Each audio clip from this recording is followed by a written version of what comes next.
I am the world's biggest super fan. You're like a super fan. Welcome to the Business Superfans Podcast. We will discuss how establishing business superfans from customers, employees, and business partners can elevate your success exponentially. Learn why these advocates are a key factor to achieving excellence in the world of commerce.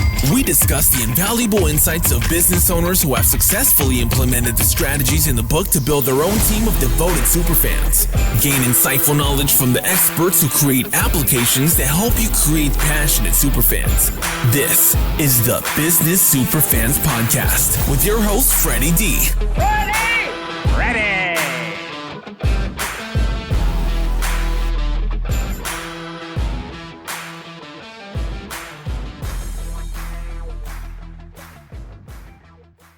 On this episode of the Business Superfans Podcast, today, I've got a powerhouse guest joining me, Pete Moore. With over 30 years of entrepreneurial experience, Pete has mastered the art of turning business frustrations into freedoms. He's a certified exit planning associate, CEPA, a Colby certified consultant, and the host of the Business Owner Breakthrough podcast.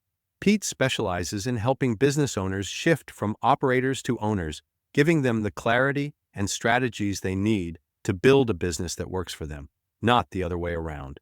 Through his proven 5 Ps framework, promise, product, process, people, and profit, Pete simplifies the complexities of business ownership, from building thriving teams to preparing for a successful exit. If you're looking for real-world tools and insights to create freedom in your business, you're in for a treat.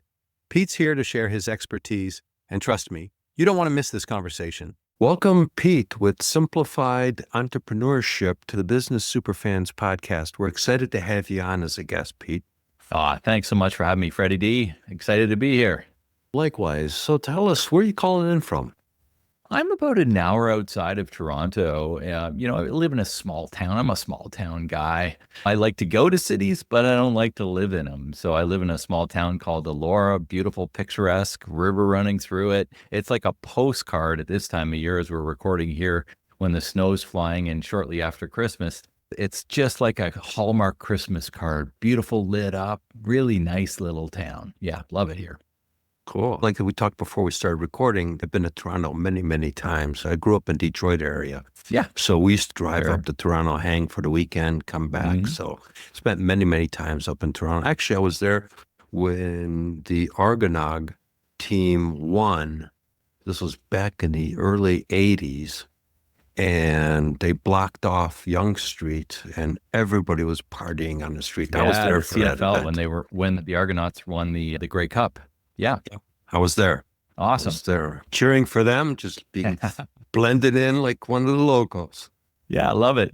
So share with us a little bit about your story of your background, and then how did you come up with Simplified Entrepreneurship for our listeners? Well, yeah, long story short, Freddie D, 30 years. I mean, time goes by quick. Yeah. You look back and it's like 1994. What? Are you kidding me?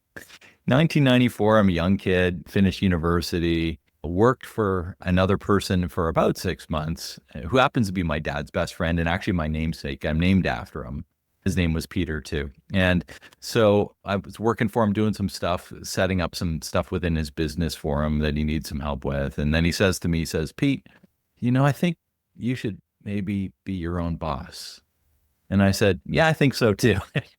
So he was one of the guys that really helped me along the way, becoming an entrepreneur. I came from an entrepreneurial family. My dad ran a fairly large construction company. It wasn't his, but he ran it like it was his own. My mom was always doing building crafts and all sorts of different things and selling them at local markets. We came from a farming community. A lot of our relatives are farmers and business owners and retailers and all sorts of stuff. So I grew up in that. It was just part of life within our extended family that a lot of the people within it were business owners.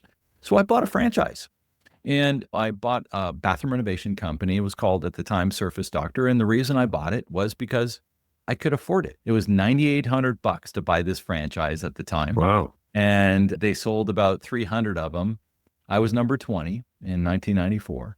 And it just to kind of go through the story of franchise, non-franchise, all this kind of stuff. That franchisor sold their franchise business it went to 3 different franchisors within 5 years. The first guy was really good at getting the concept going and selling that initial batch. The second people weren't really good at it at all. And the third people were the ones that actually ended up closing it down. But just to put it in perspective, I got out as soon as they transferred after that third time. I was like, I'm not going through this anymore. So we had a buyout agreement within our franchise agreement, and I bought it out. And we rebranded it and took all the logos off and everything. And it still continues today, 30 years later. And the fellow, I sold it in 2009. So I had it for 15 years. And then the fellow that bought it from me called me and he says, Pete, you owned it for 15 years. I've owned it for 15 years. It served us both well. And so that business continues on today. We were in about 1,000 bathrooms a year. We refinished bathtubs. We did bathtub liners. We did acrylic wall systems. We did refacing of kitchens, all sorts of different things. But at the same time, I also owned another franchise, which was a cleaning company that we bought from one of the franchisors that had owned the other one. They also had another franchise. And my local guy was suffering really quite badly at the time in Ottawa, Ontario. And we bought it. It had 30 clients and we built it to 300 and we sold it. I became a business broker helping people buy and sell businesses, which is how I still own a couple of stores right now. At the time in 2010, we bought a store called Shoetopia. We sell shoes. And we've bought another one. We moved it. We closed it. We opened another one. So we still own 2 shoe stores here in Canada. And that's sort of my, let's say, background business. And I spend most of my time these days working with Simplifying Entrepreneurship, which is how I got to this, because my sort of philosophy around business is that you shouldn't have to open the door every day. You shouldn't have to make every decision. You shouldn't have to hire every person. You shouldn't have to do every purchase order. And I've lived that all along, or else I couldn't have 2 different businesses going and all this kind of stuff along my way, because I've always usually had more than one business on the go. Now I coach to that. And a big part of what I do is what we call moving people from owner to operator, or from operator to owner, so that if you want to work in your business by all means. But if you don't want to work in your business, you should have your business where you're actually doing the things that, 1, you're the best at doing, 2, that you actually want to do, because that's what you're allowed to do what you want to do in your business. If you're the business owner, you should structure it out so you're not doing the worst things that don't align with what you love to do. You should be doing the things that really do align with what you want to do and what you're best at, because there's other people that are good at those things that you're not best at. Right. Very important what you just described there, because a lot of small businesses, and I've been around the world. I used to be in charge of global sales and marketing for a couple software companies, and took their products from 0 to millions globally, set up independent resellers around the world. And there's an art to that, because they're independent. So they're handling multitude of products. So, they've got the 12 watches on their arm. How do you get mindset with somebody in another country that's an independent, doesn't work for you, but is an independent rep, and then has a team of their own to get mind share? So it's all about really empowering the people in those teams. So you bring up a great point there, Pete, because a lot of people get caught up in working in their business and really never get out of working in their business. And I really call that a glorified job. They're in the business, and if they get hit by a bus, the business is over. And that sounds like that's some of the things that you help people get themselves out of their own way. Yeah, for sure. One of my other hats, Freddie D, is that I'm a certified exit planner.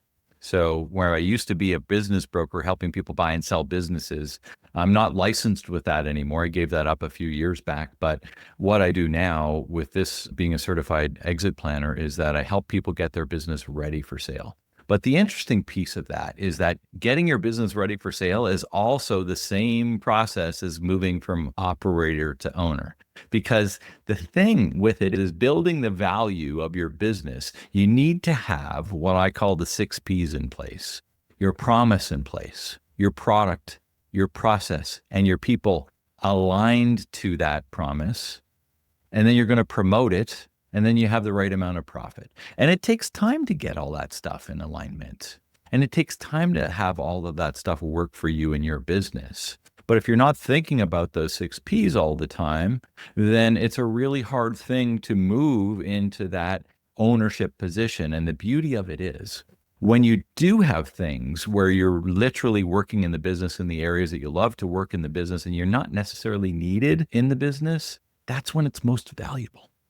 And that's when you have the best opportunity to have multiple offers or any of these other things. Or for a lot of the work that I do is transitioning to their kids in family transition of next generation. It's, do you want to hand this over running on all 8 cylinders or 6 cylinders, whatever your 4 cylinders, whatever your car is? Or do you want to have that running so-so and hand off something that isn't good to your kids? It's the same thing when you're looking at building the value of your business, because it's one thing to build top line revenue. It's another thing to build value, because when it comes time to exit, and you will exit your business one day, that's a guarantee. You will exit your business one day. So exit planning is something you should be doing all the time, not just at the end of when you're ready to exit. Because here's the other thing, Freddie D. You probably know some people that have had this happen, because business owners tend to hang out with business owners. Maybe somebody died prematurely and their business wasn't ready to go. And they left everything to their family and they had to fire sale it or whatever the case was. The other thing is divorce. With 1 in 2 people divorcing these days, divorce can cause the downfall of a business, because sometimes you even need to sell the business just to pay out your other half. Right. Disability. Yep. You probably know someone that's got in a car accident that's been laid up for 3 months or 6 months, or maybe cancer took you out of the business for a year. What happened to the business during that time? If you're the person that opens the door, hires every person, goes to the bank every week, does all that stuff, and it's you, how much of the value of your business, even if you've done it for 20 years, got eroded over that point in time where you couldn't go to work? That's if you couldn't. What if you want to take a holiday taking a holiday for a week? Okay, but taking a holiday for a month or 2 months or 3 months. Can you do that? Those are good questions to ask yourself, because if it's not at that level, it's not at the maximum value, and it's not able for you to transition it so that you're leaving the legacy that you want to leave with those dollars. Because not everybody's getting rid of their business these days just because they're ready to retire, especially the now generation. The now generation saying, I want to do this for 7 to 10 years, and then I want to take that capital and plunk it somewhere else and take another run. Right? Yeah. A lot of people that were the baby boomers and stuff, it's like, this is my business. I've done it for 50 years. That's not as much the case anymore. Now people are moving on to their next business, as opposed to just keeping their business and growing their business until they're ready to exit at whatever time that is. Yeah. So let's go back to where you're talking about the P's. Yeah. Because this happened, and I'm going to share the story.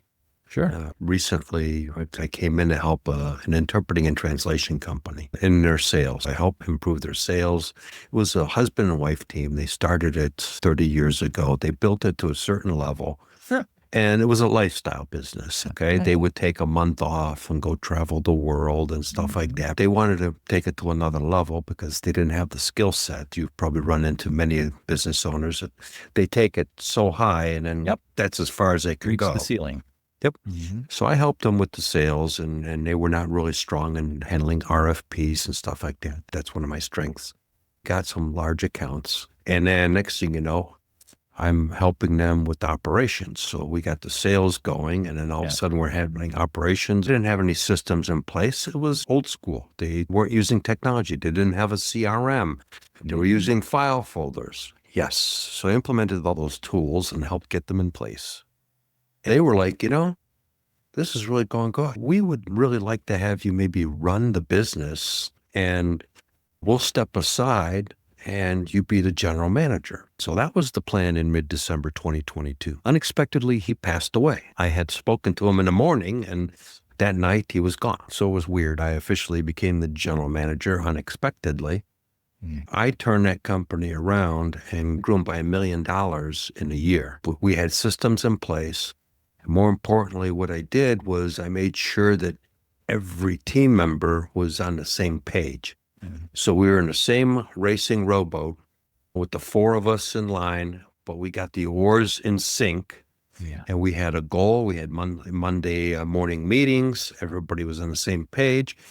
And I created some super fans out of the team, which are still friends today, position it for acquisition. And it was acquired last year. And then I hung around to help the transition, and then it was done. They were fortunate they had a guy with my skill set that was able to do what you just talked about. Not everybody company is in that position. And that's a problem if something like that happens. They don't have a Freddie D that can step in or a Pete that can step in and take it over and not miss a beat and actually scale it and position it for growth. And that's why I say that middle alignment, right? The promise is part of your guiding principles. Your guiding principles, your mission, your vision, and your promise. Mission and vision are internally facing. Promise is externally. It's what you're promising your customers, because people will only buy a better life, right? So the promise really is around this idea of what's their pain, how are you positioning yourself in between their pain and where they want to be so that you can take them to the better life. That's where the dollars happen, right? Mm-hmm. And when the dollars happen, there needs to be the alignment of the process, the product or service, if you're a service-based business, and the people. The people are broken down into three. One is your ideal customer, and I'm sure everybody gets that listening to the show. Two is your ideal teammate. And three is your ideal outsourced supplier that also helps you deliver your promise. So any of those other suppliers that are part of your promise delivery, so that you can then promote it and get the profit. And that's the operational structure. Every meeting's based on those. Everything for the generation of the business and the continuance of the business are based on those. And then I've got an overarching theme that sits on top of that from the leadership perspective that you had mentioned earlier. And that's called the CMA. And the CMA is really, as a leader, your job is to hone your communication skills, your management skills, and your accountability skills. Important, very important what you bring up there, because go back to the interpreting company. Mm-hmm. Yeah. But you talk about suppliers. The suppliers were the independent contract interpreters. They were not employees. They were independent contractors. And the mindset from the company beforehand was these guys should be thankful we're giving them work. My mindset was, no, you should be thankful that he speaks or she speaks that particular language, because otherwise you can't fulfill the project that this particular hospital needs. So we created a newsletter to edify all the independent contract interpreters. So once a month, I would pick someone who went above and beyond and made them feel important, special, and recognize them for their birthdays and all that stuff. And the interpreters started to come into the office and felt welcomed, and just completely changed the whole dynamics of the internal culture of the company, which is what you just mentioned. In a sense, that culture in that company has got to be on the same page, because if people are unhappy with their workplace, you and I know this, that tonality to a prospective customer is going to come across. Can't hide it. It's impossible. They're going to sense something. They're going to get that feeling, I'm not sure I'm going to go with these guys. I'm going to go someplace else. Whereas someone answers the phone and says, hey, Pete, glad you called. We're super excited to talk to you. You're going to go, wow, this place has got energy. It's those little things are really become the big things. They do. There's so much to unpack there culture-wise. But one of the key things with that CMA structure that I mentioned, that communication management accountability, is that you as the leader, because it's mostly leaders listening to this show, you got to own that, because that's where everything comes down the accountability chart from you. And that's why we need to have the promise, and we need to shout it out loud. We need to have those slogans. We need to have everything in alignment. We need to hire the right people. We need to have the right clients, not just any client. We need to have the right outsourced partners that are believing in our promise. If they don't even know what our promise is, and you're just saying, hey, I need another interpreter, let's fire them on, let's go. Like, how can they deliver the promise that we're promising our clients on behalf of us if there isn't a process in place to tell them what that is and background checks to make sure they're in alignment? Totally agree. So, Pete, share a story of how you worked with a business owner and helped them go from being an operator to actually a business owner, is what you and I would define. There's a lot of them, but one of the ones, and some of my clients, I just help them through different areas, like you said, breaking that ceiling to get them through a certain area for 3 months, 6 months, a year, whatever the case is. But one of the fellows I've been working with now for maybe 3-4 years, and on an ongoing basis as we continue to do monthlies and quarterlies and making sure everything's in rhythm, he's got this awesome business. And I won't go into it for non-disclosure reasons, but he has a retail business, which is an online retail business, but he also has a manufacturing business in India. He lives in the States, and he has 25 people manufacturing musical instruments in India. And he only goes to India and he started this whole thing right during COVID. And he couldn't get over to the factory. He had partners. They were setting up communication. They're setting up accountability. They're adding on space. They're getting CNC machines in there, all this stuff.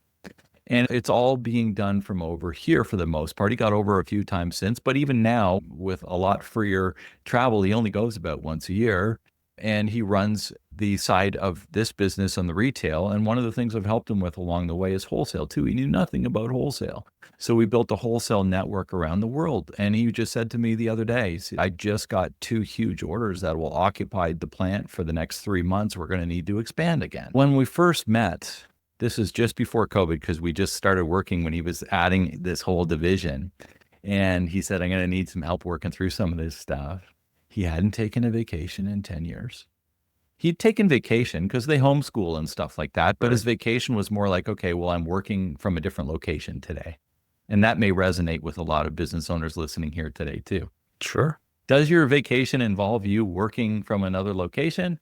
Or is your vacation checking email, making sure, going on Slack or Teams and communicating, and you're not on vacation? No, you're not. I'm taking a month off away from our home office here soon, but my intention is I will be working certain parts of that because I just don't want to be here. We live in the cold and we're going to go somewhere warm for a month. But part of that, like 3/4 of it, is going to be vacation where I have no contact really at all with my team. And about a third, 25 or a third of it's going to be some appointments that I have scheduled that I'm okay with. So I'm doing a bit of both there. But the idea is if you're always on your phone when you're away with your family, that's no vacation. And believe me, your family see that too, right? They know you're not there on vacation with them just because you happen to be in Arizona or Florida or Tahiti or wherever you're going for your vacation. It affects the family life. For sure. And they did have their business set up so they could homeschool, and they got 4 kids and they wanted to do all that stuff. And that's great. But he was still finding himself, anytime they went and did anything, he's always tied to his phone. He's still answering customer calls. He's still answering all these other things. So we freed him up from that right off the bat. Like the first vacation he took, maybe 3 months in, was a week away without his phone. He had his phone, but without contact to... There must have been some major withdrawals taking place there. That was a huge win. A huge win. And I think things like that, I want everybody to think, if you actually own the business, reel it back a little bit to when you first either started your business or bought your business. Because you probably had these ideas of, I'll have a little bit more freedom. I'll have a little bit more money. Life will be better than when I currently am, whether it's a corporate job or whether it's any of these other things that you were doing prior to the business that you now own. If you don't feel the way you thought you were going to feel when you took that business over, then you got some work to do. This is the kind of stuff when we start moving from operator to owner. One of the things here, Freddie D, is that we get habitualized into making all these decisions because we had to. Cash was tight. We're watching the dollars. We're doing all this stuff. We're going to make our own decisions. We're going to watch all these things. We want to know the business. Maybe we don't know the business as well as we think we do. So think we need to be in the weeds with everything, all of that sort of stuff. But when you do that for 1, 2, or 3 years, which is a normal sort of startup period, now I'm habitualized into doing that. And it's hard for me to actually let go of these things. Yeah, I worked with, and I stopped working with them. It was a commercial flooring company. Yeah. And the guy had been in business for 30 some years, family run business. I got connected because when I was doing the interpreting company, I had a business coach that was helping me brainstorm, sound off, blow off my frustrations with idiotic stuff and whatnot. And so the same coach connected me with this guy could really use some help. Unfortunately, this person was so entrenched in the way they were doing things. They felt that they were losing control because I was implementing systems and technology. They were doing file folders, and actually 24. In 6 weeks, I had $1.1 million worth of commercial flooring bidding opportunities. I ended up saying, this isn't going to work.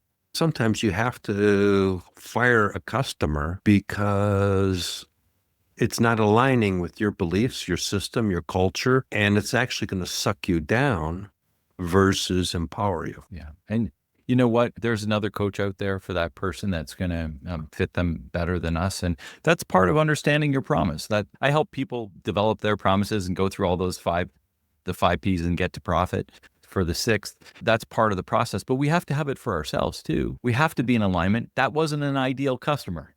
No. So No. it doesn't fit. It doesn't fit the system.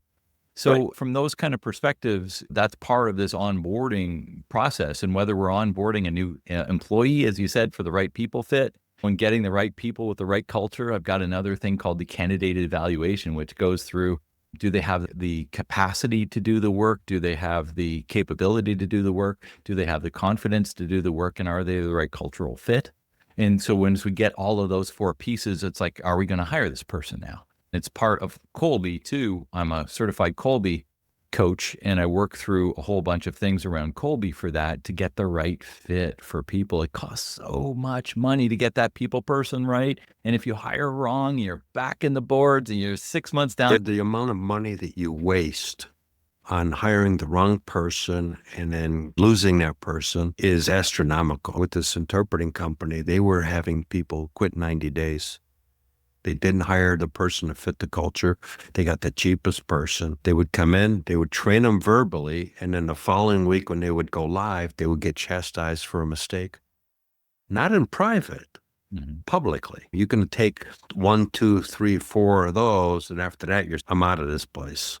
Exactly. And that's what was happening, a revolving door. So And very, so- very important. Yeah. I mean, that's part of the 6 Ps, right? Getting that people port, because it could happen the same with those outsourced suppliers. It could happen the same with your teammate. It could happen the same with your customers. All of them can cost you severe amounts of money if you're aligning with the wrong person, right? Same with the Right. products. If you're aligning with the wrong products or service and they don't match your promise, and your promise isn't in alignment with that, people are expecting something differently than you're giving them, that's going to affect your profit. All of these things have to happen, have to be in alignment. And here's another thing. For those people that have been at it for 10, 15, 20, 50 years sometimes, what you used to do and what you've always done maybe isn't the way it needs to be done anymore.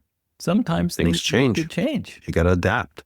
Yep. You know, the ball changes, the direction changes, and the wind changes. I have a good friend of mine that is a retired airline pilot, and he said, which stuck with me, was that when you're going from Phoenix to Hawaii, that plane is always constantly readjusting its direction, because if you didn't do that, the wind would blow it way off course and you would never arrive to your original destination.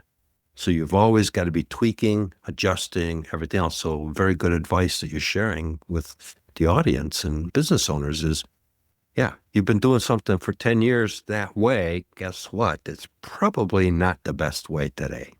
Yeah. You know, you said a lot of the work that you've done is setting up process, and I do the same thing. I set up a lot of process and help people set up process. But one thing I know is that there are no perfect processes, Correct. and we're also always trying to perfect them.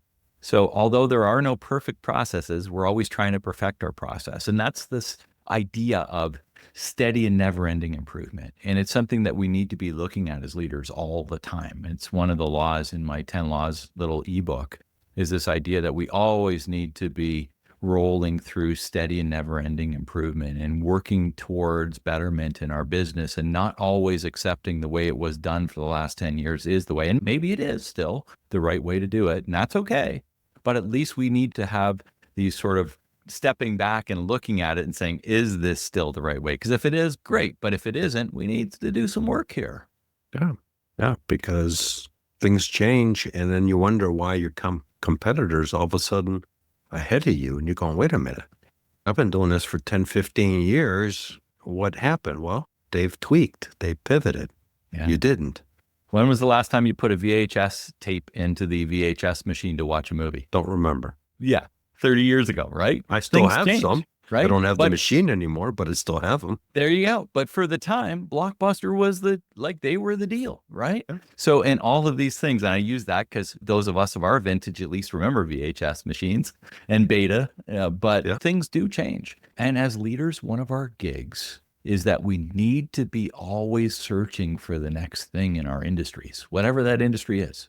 It's like, where is this going and where do we think it's going, and staying on top of that, because as much as we're asking our team to do all this stuff for us every day and they're mired down in the day-to-day operations.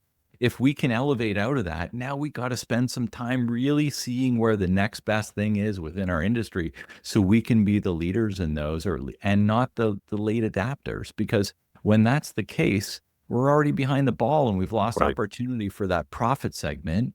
And it's not like we can't fire something in after it's 5 years into adoption, but You're playing catch up, just like that flooring company.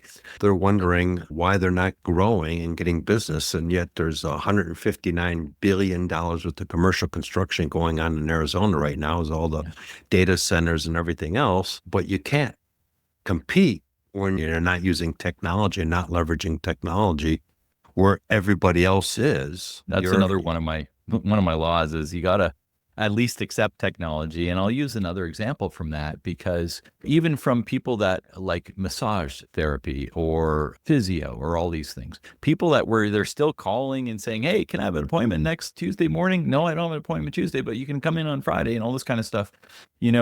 People that haven't adapted to having like online ordering, where I can just book my own schedule and I'll come in and I'll be there. All of these different things have made life easier, because even from a Calendly perspective, or TidyCal, or all these different things that help you schedule, do you want to have 5 or 10 back and forth? Yeah, I can do Tuesday at 2. No, I can't choose to, like all these back and forths. Average of 7 to 10, I think it is, times that you're back and forth. Or do you want to just click a link, look at my calendar, look at your availability, and say, I'll take Tuesday at 10. But people still want to use the manila folders. People still want to pick up the phone and do that stuff. But here's the thing, people are bypassing you that are using some of these technologies. And as leaders, we need to at least know they're out there. And we need to look and research and ask our team to research if we don't feel comfortable about it, but research these things, because you may really be missing some key infrastructure that's going to help take your business to the next 25 years of joy and glory. Sure, absolutely. I started in the beginning of the software industry. 1980. So I'm a pioneer in that area in a sense. Well, you still got more hair than me, man. I started as an applications guy and then went into sales. But I'm a firm believer that you've always got to look at technology, because there's always something new, better. If you aren't aware of what's out there, you may not necessarily need to replace anything. You may say, okay, what we've got is working fine for what we've got. But then there's times where you go, you know what? Wait a minute. I'm getting way more value in this other platform. It's going to save this much time. Out with the old and in with the new. You've got to be able to pivot from that perspective, because your competitor may be doing so. And then they've got some automation tools put into place where it's got instant chat, you're leveraging AI. So it's creating a conversation, even though you may think you're actually talking to somebody, you're really talking to an AI robot that's programmed to have an intelligent conversation with you. For sure. And you don't have that and your competitor does, you're toast. Because just like you just said, I can come in and reach out, get some answers. Okay, yeah. And then the thing says, when do you want to schedule? Boom, it's done. You're outside looking in. You have to be available when they want to find the information and they want to schedule the appointment, not just between 8 and 5. You've got to be available for when they want your services. We just talked about that before we started the show. You went to the dentist at 7 o'clock this morning. That's I it. think it was dentist or doctor at 7 o'clock this morning. So they pivoted to be able to accommodate you as a customer. And that's a game changer, because your day can go on. They're able to service several customers in that window. It's it. So they're scaling their business because of the fact that they're accommodating the market for today. I think going back to this earlier conversation, which is we get habitualized into doing things the way we've done them for a while. And whether it's scheduling, it's like, no, we don't open Saturdays or Sundays, or we don't open late at night, or we don't have a website, which there's still some businesses out there that don't have a website. Like stuff like this. It's like, no. If you want to carry on your business, if you want to build value in your business, because as we said earlier, you will exit your business one day. And what does that mean for most small business owners? It's their most valuable possession that they have. more so Right. than their house in a lot of cases. If they do have stocks and bonds and everything, they can pull up the reports like, okay, I got 200,000 in this and 100,000 in that and $1 million in this or whatever in my house. I can get a rough idea of what my house is worth. Oh yeah, the neighbor sold for 500,000. I should be able to get 500 plus or minus, that kind of stuff. But your business, where are you getting the valuation of your business and how do you know how much your business is worth? Well, I can tell you one thing. It doesn't come from the golf course, from your buddies that you golf with every Thursday afternoon in men's league. Right. Just because somebody sold their business for $1 million doesn't mean you're getting $1 million, even if it's in the same industry. Correct. So your biggest, or one of your biggest things in the portfolio that you have at least, and you don't even know the value of it, really, or a range of value. That's one of the things that I work with a lot of my clients on, is building range of value so at least they know. And if they don't like the number they get, then they got to do some work to get it where they need it to be. And that's where you can come in, is you can help them with the work that they need to do to get there. Or you know, like Freddie D, this is what we do, right? It's like, Right. but you need to have the benchmark. And the benchmark is like, oh, you mean my business is only worth 300,000? I thought it was like $1 million. Well, I'm not saying it's worth 300, but probably between 3 and 4. But I need $1 million in order to do what I want to do next, to buy this next business, to retire. We got work to do. So then we need to build it from give or take 300,000 or 400,000 to $1 million over X amount of time. And this is the plan. Right. Because if you leave it till the end, A little too late. Because now I'm thinking all along for the last 10 years, I'm going to get $1 million for this thing. And I'm actually going to get 300,000. Well, that changes my life after, doesn't it? Yep. Yep. So as we wrap up here, Pete, give me some like takeaways that business owners could really, bullet points that they can really resonate with, that will drive home the importance of transitioning from working in the weeds to working on the business. You know, I think the big things to take away here is if you think of those things we've talked about throughout the episode. One, what is your promise? And is it still relevant? Just because you've had that promise for many years, is it still resonant to your clients? Two, are your product, your process, and your people actually aligned with that promise, or is there some misalignment there? Do you need to do some work and maybe bring in some new products or services, or maybe get rid of some ones that are legacy products and services that just aren't making it anymore?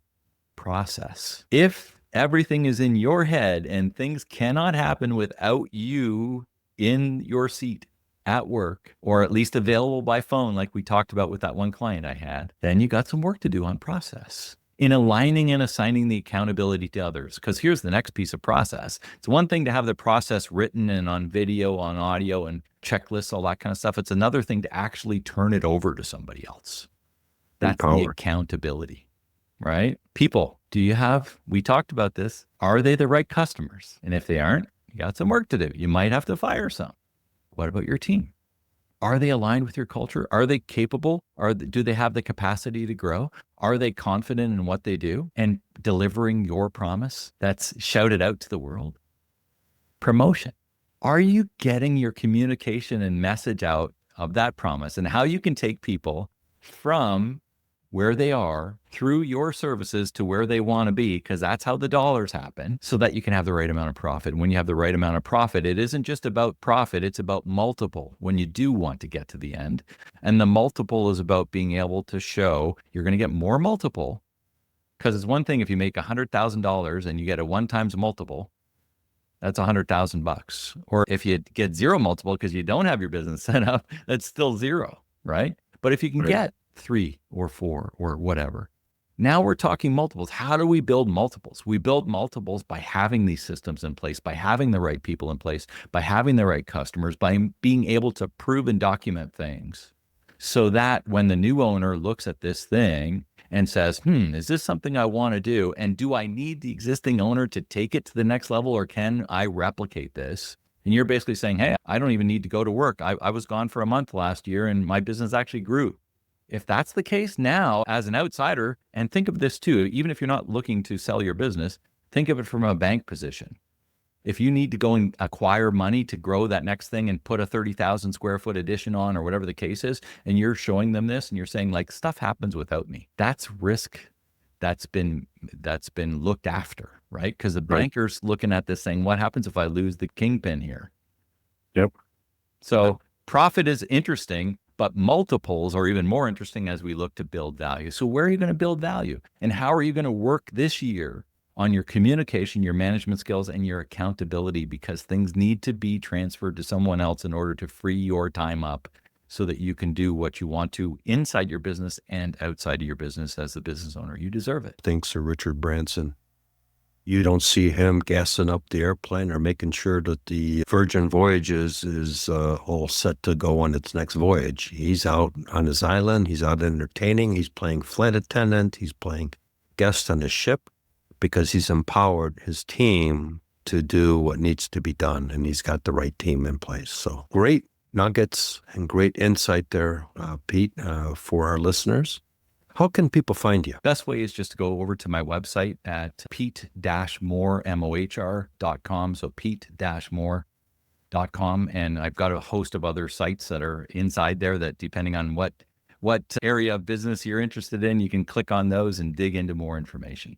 Okay. And you have something for our audience. I think you mentioned something.